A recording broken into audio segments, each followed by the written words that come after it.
Today we're going to be looking at the new Canon EOS C70. Now this is a brand new cinema camera in Canon's cinema lineup, so it's a dedicated video camcorder, and I had the chance to test this out for a couple of days. So not loads of time, but enough time to really gather some thoughts and try it out. Now first of all, I should probably mention this is a pre-production model, but all of the footage you're seeing, apart from the footage of the camera itself, was shot on the new C70, and personally, I think it all looks really nice. The colors look great, just as you'd expect from a Canon, and this has been really easy to color grade as well. Now, sticking with the image quality just for a moment, this is a super 35mm dual gain output 4K sensor, and it's the same imaging system that we see on the C300 Mark III. I've got to say, it really does give you fantastic dynamic range, and it keeps the noise to an absolute minimum, and that was particularly noticeable, especially while editing, on some of the darker scenes that I shot. And it's also very, very noticeable just how good that dynamic range is, really retaining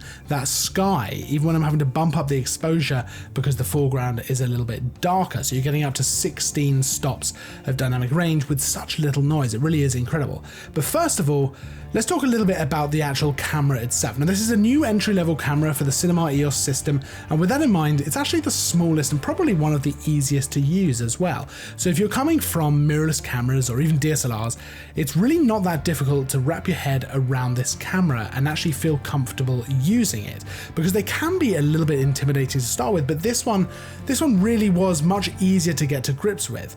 Now of course, being so small, it lends itself well to ease of use. Everything you're seeing that I've shot with the camera here was shot completely handheld, and that's because I really wanted to test out how it was going to perform in that sort of way. That's generally how I like to shoot a lot of client work, is handheld, run and gun style. So I wanted to see how this camera could handle it, and it actually comes with a small handle to attach to the top of the camera to make it easier to run and gun a shoot, and happily it seems to work really, really well. Now part of that smaller size is actually down to this being an RF mount, which helps keep the size down, and you can use, there's a new EF to RF mount adapter, so you can use those existing EF lenses if you want to, although I didn't actually get to try this out. The new adapter wasn't available, so I can't really tell you much about that, but it will be available with the camera. What I did try out though was the RF 24 to 105 lens, which for me personally is one of my favorite kind of video lenses within the RF lineup. It's a really handy video lens for a camera like this, and handheld,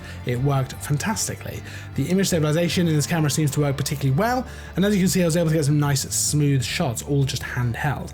Now there's a lot of spec in this camera. We're going to go through a lot of it, but if you want to read through the whole spec for yourself, there is a link down in the description for the full camera details as well as the price and all that kind of stuff. So I suggest going over there to read through all of that, because we're going to go through some good amount of the spec, but just perhaps not touch on every spec point that there is.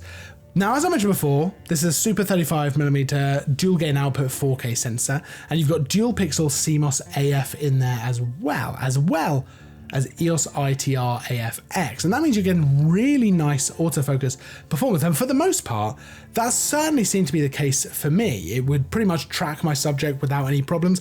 I did get a little bit of hunting at times, or it would lose my subject and focus on the background, but I think that was probably more down to this being a pre-production camera rather than any major fault with the system. I know that dual pixel CMOS AF is just fantastic, it really is out of this world, so I think I probably would put that down to it being pre-production more so than anything else. Now I mentioned image stabilization earlier as well. There's an enhanced image stabilization in the camera, which is very handy for someone like me who wants to be able to run and gun some things like that, and it gives you that freedom to shoot handheld, and it does work very, very well. The entire setup as well is just heavy enough to really help with stabilization as well. I kind of like the look of an unstabilized but relatively heavy kind of kit, although admittedly this isn't that heavy. It's still pretty lightweight compared to a lot of cinema systems. Now you've also got multiple recording formats in the camera. You've got dual slots for your cards as well as high frame rates,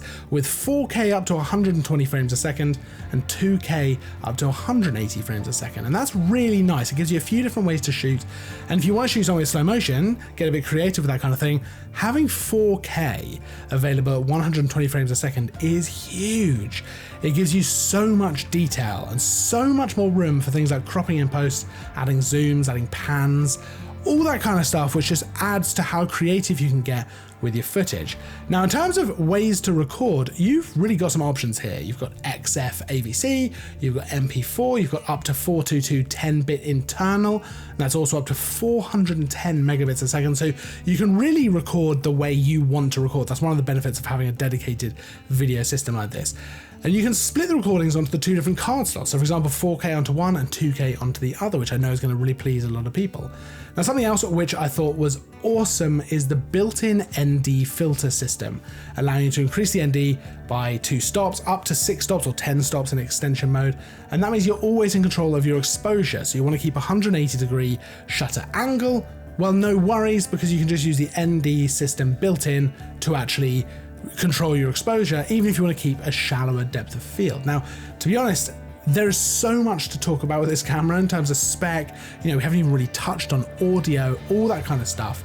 But I really want to focus actually a little bit more on what I thought it was like to shoot with, what my experience was with it, how it felt.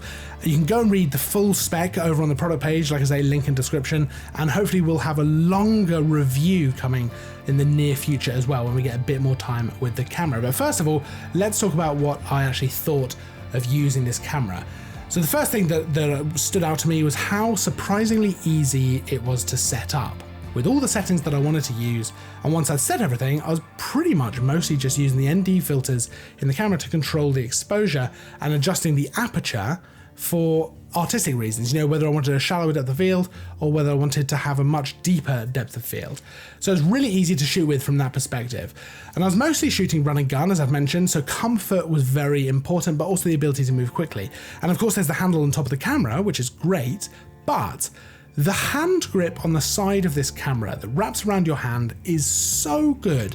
It is so comfortable, and it makes it incredibly easy to carry this camera around. It made the whole shooting experience much nicer, and I was able to just carry this around in one hand between shots with no problems at all. It never felt unsecure in my hands. It was ideal, really, really nice. The button placement was also very ergonomic, and I found it very instinctive when I was moving around the camera.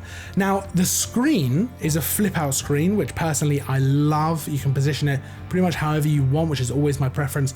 It's also very, very bright. Of course, you can adjust that. I actually bumped up the brightness.